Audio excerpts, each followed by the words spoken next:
Yep, we're back. And it's good to be back.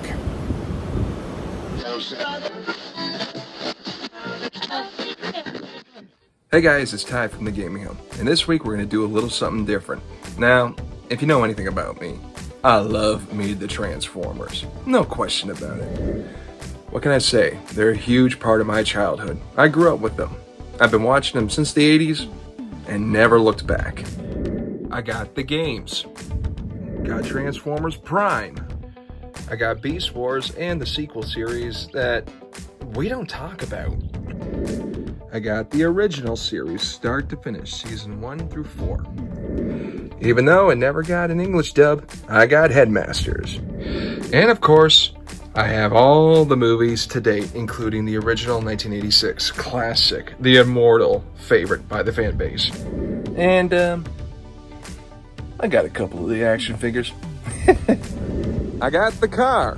Yep, that baby right there represents a lifetime of loyalty I've had to this great franchise. And yes, it goes without saying, I got the comics. And that's exactly what we're going to do here today. We are going to do my personal top 5 favorite comic story arcs with the Transformers. Now, please, just let me stress this. This is strictly my personal opinion based on my preference. I'm not saying my top 5 are better than your top 5, so please try not to obliterate me in the comments. Okay? Alright, let's go. Now, we're going to start chronologically, okay? We're going to start from when they were released to current day. So starting at number 5. The End of the Road story arc marks the end of the original Marvel Western run in the 80s that sort of overlapped into the early 90s. This was the Unicron final showdown that we should have got. So many Autobots, so many Decepticons don't make it out of this one. It's pretty horrifying how Unicron kills some of them, and it was just so good. Number 4. Now, this one was close. Initially, I wanted to go for the Time Wars story arc from the UK Marvel run. But you know what? It was great, don't get me wrong, but it did just narrowly lose out to technically the starting point of that whole story arc when it was set up with Target 2006. Let's put it this way. If Galvatron went back in time to the 80s and he met his younger self Megatron, this is what would happen. Hijinks! Hijinks! Number 3. The Dreamwave era. And of course, Shockwave's moment to shine in the War and Peace story arc. Yes, I know it says IDW right there, and I've never really even seen this logo before with IDW. Must have been in the early days. And yes, this is a reprint, but make no mistake, this is the Dreamwave run. It was so good. The art, fantastic. The story, all of it, top marks. This one's going to be a little bit tricky because we're going to spill into the IDW era. There were so many good arcs. The comic ran almost 15 years, for God's sakes. That's a long time. So, first I'm going to start with a couple of honorable mentions, okay? Alright, starting up with the ginormous All Hail Megatron. This is when the Decepticons make their invasion well known to the human race. They start an all-out assault against planet Earth. The Autobots have a traitor in their midst. Who is it? Not telling. Check it out. It's worth a read. It's pretty damn big, but it's worth it. I couldn't put this sucker down. And the second runner-up for this one would I'd be stupid not to at least mention it in an honorable mention. Last Stand of the Wreckers. Nick Roach, you genius. Don't ever change. Honest to God, you want rated R, or at least as close as possible to rated R action with the Transformers. Oh, I mean, honestly, look at this artwork. It's fantastic. Seriously, Springer, you boss, you. Honest to God. And of course, the Chad Impactor, the original leader of the Wreckers.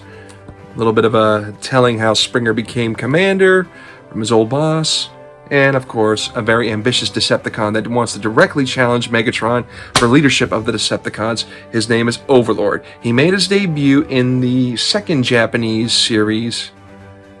I don't know if is it Super God Master Force? I think it is Super God Master Force. But he became so popular, and now he's here in the West.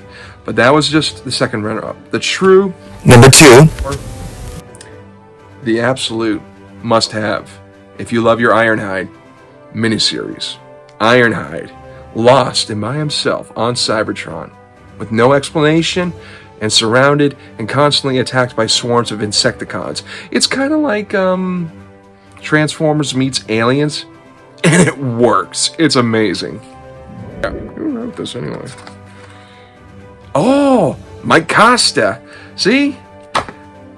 I love them all. Mike Costa, Nick Roach, Simon Furman. If it wasn't for that guy, we never would have gotten most of the lore, including the Matrix of Leadership. And I always will have a soft spot for the Bob Budiansky. But now, here we are. Number 1. The new kid on the block. Daniel Warren Johnson for the Energon Universe. Volume 1. This is another true treat.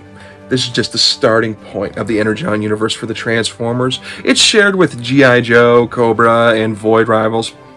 I'm sure they're great at comics.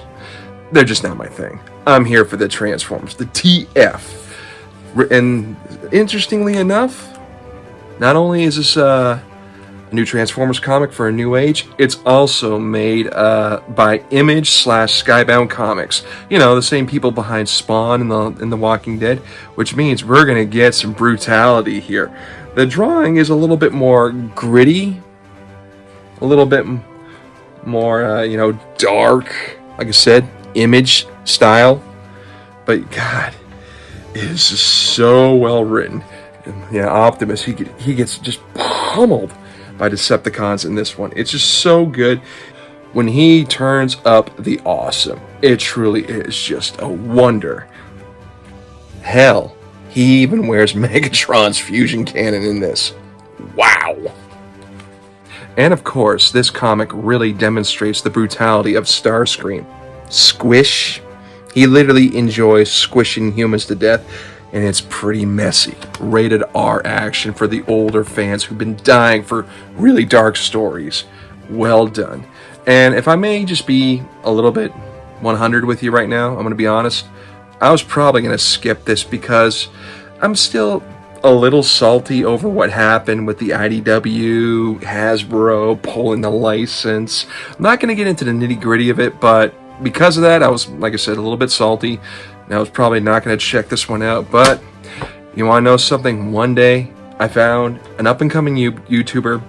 He exclusively, for the moment anyway, tackles the Transformer comic, as well as Void Rivals, G.I. Joe, Cobra. But before he even did any of that, I was watching one of his very in-depth analytic breakdown retrospectives of the first phase of IDW Transformers. And it was so good, I got sucked in. And because this guy literally breaks down every single issue and reviews them into great detail, I was hooked. Even before I bought the first volume, I knew I wanted this. And it's all thanks to my boy, Moonbase 3. Thank you so much for introducing me to this. I was probably not going to miss it altogether, but you pulled me in. Thank you for that. And also, congratulations on just recently passing 5,000 subscribers on your channel. Good job, brother. Seriously. Keep going and keep growing. Spread the word. You did good, and you're going to keep doing good. Couldn't say thank you enough because I would have missed out. Thank you for that. So, that about wraps it up. Thanks a lot for tuning in this new type of episode of the Gaming Home. I truly hope you enjoyed it because I had a lot of fun with this one too. And you know what? As always, thanks for everything. And you have yourself a great day. We'll see you soon.